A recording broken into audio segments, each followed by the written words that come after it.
Chemical reaction and equation के second part में आज हम एक इम्पोर्टेंट टॉपिक कवर करेंगे जो कि है balancing a chemical equation. Balancing a chemical equation paper के पॉइंट ऑफ व्यू से काफ़ी इंपॉर्टेंट है और ये बच्चों को कंफ्यूज करता है, जिसकी वजह से बच्चों के मार्क्स कटते हैं। तो आज हम एक दो मेथड से ट्राई करेंगे इनको सॉल्व करने की इक्वेशंस को। पहला जो एनसीईआरटी बुक के अंदर गिवन है, जो कि है हमारा हिट एंड ट्रायल मेथड। दूसरा एक मैं आपको आज शॉर्ट ट्रिक बताऊंगा जिससे कि आप आसानी से और बिना किसी गलती के कोई भी बड़ी इक्वेशन को सॉल्व कर सकते हैं। हिट एंड ट्रायल में सिर्फ एक दिक्कत है कि ये कुछ ही रिएक्शंस के ऊपर लागू होती है, ये बड़ी रिएक्शंस के लिए कामयाब नहीं है। तो इसके लिए एक दूसरा मेथड है जो कि एक टाइप से शॉर्ट ट्रिक कह सकते हो आप, जो आपको आसानी देगी पेपर को करने में, अटेम्प्ट करने में। तो आज हम स्टार्ट करते हैं। तो फर्स्ट ऑफ ऑल हम एक बार इक्वेशन को लिख लेते हैं जो कि है C+O2 गिव्स यू CO। अब हम एक एक एलिमेंट को देखते चलेंगे दोनों तरफ कि उसमें कितने एटम्स है, क्या है। तो अगर हम देखें तो यहाँ पे C कितने हैं, C कार्बन 1 है, ओके, और दूसरी तरफ भी कार्बन 1 है, तो ये कार्बन तो हमारा बैलेंस्ड है। अब अगर हम O2 देखें, यहाँ पे ऑक्सीजन 2 हैं लेकिन यहाँ पे ऑक्सीजन सिर्फ 1 है। तो इसके लिए हम क्या करेंगे, यहाँ पे 2 से मल्टीप्लाई कर देंगे। अब एक और प्रॉब्लम खड़ी होगी जो कि क्या है, हमने क्या करना है। अब हमने देखा कि यहाँ पे हमारा O2 तो बैलेंस हो गया 2 और 2, लेकिन C जो था हमारा कार्बन था, अब यहाँ पे 2 है लेकिन यहाँ पे सिर्फ 1 है। तो इसका क्या सोल्यूशन है, इसका सोल्यूशन है × 2। तो हमारी इक्वेशन बन गई 2C + O2 gives you 2CO। ये एक हमारी आसान सी इक्वेशन बन गई जिसको हमने हिट एंड ट्रायल मेथड से करा। अगर आपके पेपर में कोई आसान इक्वेशन आती है तो आप उसको हिट एंड ट्रायल मेथड से करें, वो जल्दी हो जाएगी। नेक्स्ट अब हम करेंगे सेकंड क्या है हमारा, Fe + H2O gives you Fe3O4 + H2। एक बार हम इक्वेशन को लिखेंगे फिर धीरे धीरे इसको सोल्व करते चलेंगे। Fe + H2O gives you Fe3O4 + H2। अब एक एक एलिमेंट को देखेंगे। फर्स्ट ऑफ ऑल हम देखते हैं Fe की अगर हम बात करें तो यहाँ पे सिर्फ एक Fe है, मतलब आयरन 1 है, लेकिन इस तरफ हमारे कितने हैं 3। तो सबसे पहले हमने क्या करना है, 3 से मल्टीप्लाई कर दिया, सबसे पहली बात और सबसे आसान। अब हमने क्या देखा कि यहाँ पे तो हमारे ऑक्सीजन 4 हैं लेकिन यहाँ पे तो सिर्फ एक अकेला ऑक्सीजन है। तो इसका क्या सोल्यूशन है, हम क्या करेंगे, यहाँ पे 4 से इधर मल्टीप्लाई कर देंगे। तो अगर हम देखें 4, यहाँ पे भी 4 ऑक्सीजन है और इस तरफ भी 4 ऑक्सीजन है। नेक्स्ट अब हम देखने वाले हैं हाइड्रोजन। अब अगर हम हाइड्रोजन की बात करें, अब यहाँ पे हम देखें तो सिर्फ हमारे 2 हाइड्रोजन है, लेकिन इस तरफ देखें तो अभी हमने ऑक्सीजन के लिए जो 4 मल्टीप्लाई में किया था उसकी वजह से हाइड्रोजन हमारे 8 हो गए हैं, 4 × 2। अब इधर भी हम क्या करेंगे, 4 से मल्टीप्लाई, क्योंकि 4 × 2 = 8। अब अगर हम देखें तो हमारी इक्वेशन फुल बैलेंस्ड है। 3Fe + 4H2O gives you Fe3O4 + 4H2। हमें एक एक एलिमेंट को लेते चलना है। एक एलिमेंट को अगर हम करते हैं बैलेंस तो नई चीज़ वो किसी और एलिमेंट को ट्राई करेंगे तो धीरे धीरे हमारी इक्वेशन पूरी हो जाएगी और वो बैलेंस हो जाएगी। इसके लिए काफ़ी प्रैक्टिस करनी पड़ेगी और फिर आप आसानी से किसी भी इक्वेशन को सॉल्व कर सकते हैं। अब नेक्स्ट चीज़ जो है हमारी थर्ड इक्वेशन में हमारी क्या है, 3CuO + NH3 CuO + NH3 gives you Cu + N2 + H2O। ये हमारी क्या है, थर्ड इक्वेशन के अंदर अब हम किसके बारे में बात करेंगे, Cu। अगर हम Cu को देखें, यहाँ पे Cu हमारा एक टाइप से बैलेंस्ड है, यहाँ पे भी और यहाँ पे भी। अब नेक्स्ट हम किसकी बात करें, नाइट्रोजन की। नाइट्रोजन अगर आप देखें तो नाइट्रोजन हमारे यहाँ पे 2 हैं लेकिन यहाँ पे सिर्फ 1 है।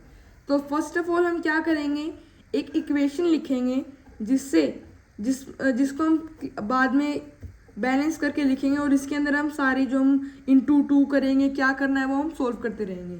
तो Cu + NH3 gives you Cu + N2 + H2O।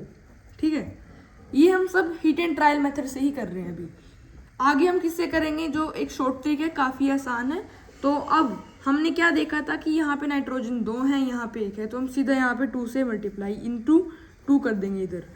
अब एक और चीज़ हमें पता चली कि अब हाइड्रोजन इधर कितने हो गए, 2 3 जा 6, लेकिन यहाँ पे तो सिर्फ हाइड्रोजन कितने हैं, 2 यहाँ पे हैं, 6 यहाँ पे हैं। तो इसका क्या सोल्यूशन है, यहाँ पे हम किससे मल्टीप्लाई करेंगे, 3 से। हमने Cu को देख लिया, हमने नाइट्रोजन को देख लिया, हमने हाइड्रोजन को भी देख लिया। अब किसकी बारी आती है हमारी, ऑक्सीजन की। ऑक्सीजन हमारा पहले से ही बैलेंस्ड है, यहाँ पे 1 है और यहाँ पे भी 1 है, तो हमारी क्या बैलेंस इक्वेशन बनी, CuO plus 2NH3 gives you Cu plus 3Cu। एक सेकेंड, यहाँ पे 3Cu आएगा। हाँ, अब ये बैलेंस्ड है, तो 3CuO plus 2NH3 gives you 3Cu plus N2 plus 3H2O। क्योंकि यहाँ पे ऑक्सीजन 1 था और लेके यहाँ पे ऑक्सीजन 3 थे, यहाँ पे कितने हैं, 3 इंटू ऑक्सीजन कितने हैं, 3 ऑक्सीजन, यहाँ पे फिर हमारा 1 बचता है, तो इसके लिए हमने यहाँ पे 3 से मल्टीप्लाई किया। लेकिन जब हमने इसको यहाँ पे 3 से मल्टीप्लाई किया Cu को, तो यहाँ पे भी हमें 3 से मल्टीप्लाई करना पड़ेगा, क्योंकि यहाँ पे सिर्फ एक ही Cu हमारे पास प्रेजेंट है। नेक्स्ट जो कि है हमारी फोर्थ, क्या है, NaOH plus H2SO4 gives you Na2SO4 plus H2O। इस इक्वेशन को पहले ध्यान से हमने देखना है, उसके बाद फर्स्ट ऑफ ऑल क्या करना है, हमने इक्वेशन को एक बार लिख लेना है। NaOH plus H2SO4 gives you Na2SO4 plus H2O। अब यहाँ पे सबसे पहले हम किसकी बात करेंगे, Na की बात करेंगे। यहाँ पे कितने हैं, 2 हैं, यहाँ पे कितने हैं, 1। तो क्या करेंगे हम, सबसे पहले इंटू 2 करेंगे, इंटू 2, तो यहाँ पे कितना आ गया, 2NaOH। अब करते हैं नेक्स्ट अगर हम ऑक्सीजन की बात करें, ऑक्सीजन की, तो इस तरफ हमारे पास कितने ऑक्सीजन हैं, इस तरफ हमारे पास हैं 4 और ये आ गया हमारा 5, और इस तरफ हमारे पास कितने ऑक्सीजन हैं, 4 और ये हमारा 5 6, यहाँ पे हमारे पास 6 हैं और यहाँ पे हमारे पास 5 हैं। नेक्स्ट अब थर्ड चीज़ देखते हैं। थर्ड हमारे पास क्या है, हाइड्रोजन हमारे पास यहाँ पे कितने हैं, 3, और यहाँ पे कितने हैं हमारे पास, 2। तो अगर हम एक टाइप से इंटू 2 करें H2O के अंदर, तो हमारी जो इक्वेशन है वो बैलेंस हो जाएगी, इंटू 2। अगर हम देखें Na हमारे पास कितने हैं, 2 हैं, ठीक है। H हमारे पास कितने हैं, 1 2 3 4, यहाँ पे 2 गए, 3 4, यहाँ पे भी कितने हैं, 4, 2 2 जा 4। SO4 S हमारे पास एक ही है, O4 4 इधर 4 इधर, प्लस 2 कितने हो गए, 4 5 6, और यहाँ पे कितने हैं, 4 और ये 5 और 6। तो इस तरह से अगर हमने 2 एक जगह लगाया और दूसरी जगह 2, मतलब इक्वेशन एक टाइप से बैलेंस्ड ही थी, हमने सिर्फ थोड़ी सी मेहनत करी इसके अंदर, तो हमारी इक्वेशन क्या हो गई, बैलेंस्ड। अब हम जो क्वेश्चन करेंगे वो होगा किससे, शॉर्ट ट्रिक से, जो कि अब हम ट्राई करने जा रहे हैं। तो अब देखो यहाँ पे एक बड़ी इक्वेशन आई है, बड़ी इक्वेशन को हम सोल्व कैसे करें, क्योंकि पेपर में छोटी क्वेश्चन तो अक्सर नहीं आती है, बड़ी आती है। बड़ी के अंदर अगर हम हिट एंड ट्रायल यूज़ करेंगे तो वो काफ़ी कंफ्यूजिंग भी हो जाता है और वो हमसे हो नहीं पाता है। तो एक मेथड है जिसके अंदर आपको सबसे पहले क्या लेट करना है, सबसे पहले हम करेंगे एक बार इक्वेशन राइट, जो कि है Al2SO4 3 whole thrice BaCl2 gives you AlCl3, उसके बाद प्लस है बेरियम सल्फेट। ये हमारी क्या है, एक इक्वेशन हमने एक बार लिख लिया। अब हमें इसको लेट करना है A, दूसरे को हमने लेट करना है B, तीसरे को लेट करना है हमने C, चौथे को लेट करना है D। एक बार दोबारा से देखिए, हमें इक्वेशन गिवन थी, हमने क्या किया, सिर्फ इक्वेशन को लेट करा। कैसे, पहले जो हमें गिवन था एलिमेंट्स जो थे हमने उसको A माना, फिर हमने नेक्स्ट वाले को B, थर्ड को C और फोर्थ को D। अब एक सिंपल तरीके, काफ़ी सिंपल तरीका, और हमें सिंपल तरीके से ही करते चलना है। हमारी इक्वेशन बिना किसी गड़बड़ के सॉल्व हो जाएगी। तो यहाँ पे अगर हम देखें तो यहाँ पे हमारे AL कितने हैं, 2, और आगे क्या लिखा है, A, तो 2A, समझ गए। यहाँ पे AL 2 हैं, आगे क्या लिखा है, A इंटू 2, 2A, ठीक है। अब यहाँ पे कितने हैं हमारे पास AL, एल्यूमिनियम कितना है, 1, और उसके आगे क्या लिखा है, C, तो C इंटू 1 क्या होता है, C होता है, तो ये हमारी क्या हो गई, 1। नेक्स्ट, अब हम किसकी बात कर रहे हैं, SO4 की।